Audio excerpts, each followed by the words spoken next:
مدینہ کی دھوپ میں تپتا ہوا دن، چھوٹا سا گھر، دروازے کے پاس رکھی ہوئی چکی اور گھر کے اندر ایک نورانی خاتون جو سیدات النساء العالمین بی بی فاطمہ الزہرا سلام اللہ علیہا ہیں، لیکن آج ان کے ہاتھوں کی رگیں پہلے سے زیادہ ابھر چکی ہیں، آنچل پسینے سے تر ہے، کمر تھک چکی ہے، چکی کی آواز میں ایک عجب درد چھپا ہے۔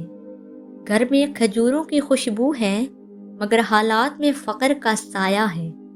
حسن اور حسین معصومیت سے اپنی ماں کو دیکھتے ہیں اور بی بی تھکی ہوئی مسکراہٹ کے ساتھ دونوں کو اپنے سینے سے لگا لیتی ہیں۔ یہ ہے رسول خدا کی لاڈلی بیٹی کا گھر، جہاں غریبی تھی مگر شکوہ نہیں۔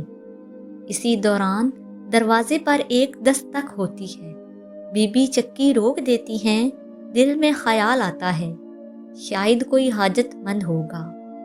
دروازہ کھولتی ہیں تو سامنے ایک غریب صحابی کھڑے ہیں، آواز لرز رہی ہے، بی بی اللہ کے نام پر کچھ دے دیجئے، کئی دن سے بچوں نے پیٹ بھر کر نہیں کھایا۔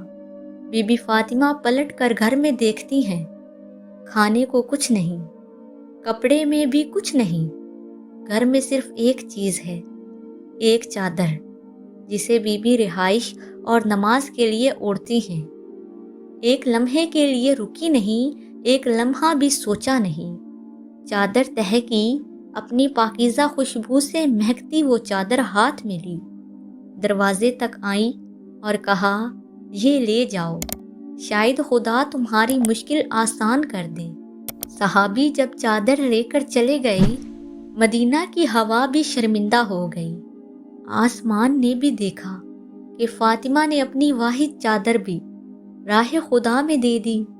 کچھ دیر بعد دروازے پر دوبارہ دستک ہوتی ہے، اس بار نبی کریم صلی اللہ علیہ وسلم تشریف لائے، چہرہ مبارک پر نور اور نگاہوں میں محبت۔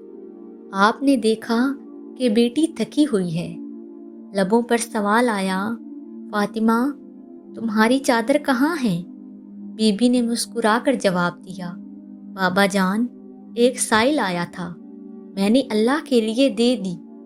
یہ سن کر نبی صلی اللہ علیہ وسلم کی آنکھیں نم ہو گئیں، دل میں بیٹی کی عظمت پر شکر کا سیلاب بہنے لگا۔ آپ صلی اللہ علیہ وسلم نے فرمایا، فاطمہ تم نے دیا کیا اور خدا نے تمہارے لیے کیا تیار کر رکھا ہے؟ اگر تم دیکھ لو تو تمہاری دنیا بدل جائے۔ اسی لمحے جبرائیل امین نازل ہوتے ہیں، ہاتھوں میں ایک سبز رنگ کی جنتی چادر جو نور سے جگمگا رہی ہوتی ہے۔ جبرائیل نے عرض کیا، یا رسول اللہ، اللہ فرماتا ہے کہ فاطمہ نے اپنی چادر دی ہے اور ہم نے جنت میں ان کے لیے ایسی چادر بنائی ہے جسے کبھی پرانا نہیں ہونا، جس پر جنت کی ہوائیں خوشبو نچھاور کرتی رہیں گی۔ کچھ دیر بعد مولا علی علیہ السلام گھر آتے ہیں، گھر میں نور کا سمندر چھا جاتا ہے۔ علی علیہ السلام دیکھتے ہیں کہ دروازہ کھلا ہے، بیٹی رسول کے قریب بیٹھی ہے، چکی خاموش ہے مگر فضا میں سکون نہیں۔ حال پوچھتے ہیں، بی بی نے پورا واقعہ بتایا۔ مولا علی نے نظر جھکا لی اور صرف اتنا کہا، فاطمہ تم نے وہ دیا جو تمہارے پاس تھا، میں علی ہو کر بھی تمہاری اس سخاوت تک نہیں پہنچ سکتا۔ سامعین سوچئے، جسے تمام عورتوں کی سردار بنایا گیا ہو، جسے جہنم کی ہر آگ سے امان ملی ہو، جس کے دروازے پر فرشتے سلام کرتے ہوں، وہ خاتون بھی اپنی ضرورت کی چادر اتار کر ایک غریب کو دے دیتی ہے۔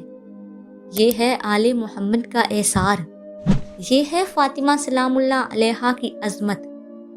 اگر آج ہمارے دروازے پر کوئی محتاج دستک دے، اگر کوئی سائل ہاتھ پھیلائے، تو یاد رکھیے ہم فاطمہ سلام اللہ علیہا کے ماننے والے ہیں، جو چادر دے سکتی ہیں۔ وہ ہماری زندگیوں کو بدلنے کے لیے بہت اعلیٰ مثال چھوڑ گئی ہیں۔